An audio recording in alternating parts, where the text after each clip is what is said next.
Hello, this is Mark Sabatella from Outside Shore Music, home of mastering MuseScore.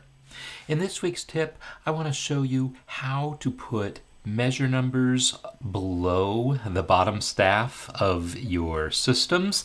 This has been a long requested feature in MuseScore. It's always been kind of possible to do, but usually really kind of awkward and difficult, and now it's pretty simple to set up.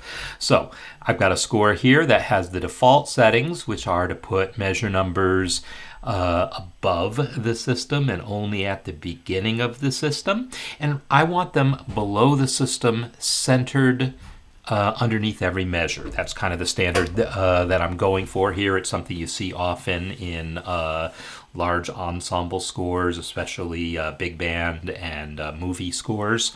So what we're going to do is we're going to go to Format, Style, and Measure Numbers. And under Measure Numbers, we're going to see all of these settings are available here.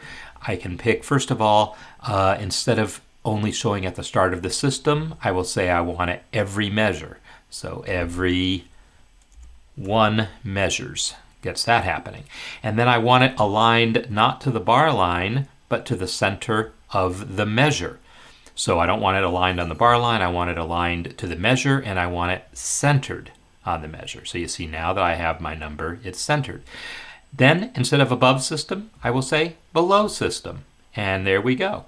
And it's not just there. You'll see every measure has that number below. Now, you might be looking at that and saying, well, gee, that's a little small, and can I get the little box around it? Yes, you can. Font settings, though, are not in here. This is more the positioning settings and positioning and when they show up. But to get to the font settings, we'll come down to the very bottom of that same style dialog under Text Styles, Measure Number. Here is where we can set the font. So instead of 8-point, I can turn it up to 9-point. And where it says Frame here, I can change that from None to Rectangle. And when I do that, now you'll see we have framed, centered measure numbers below every measure at the bottom of the system, which again is the way a lot of film scores and other, especially large ensemble music, does things. And this is all now set up for this score, and you can save your score as a template for easy reuse using these same settings.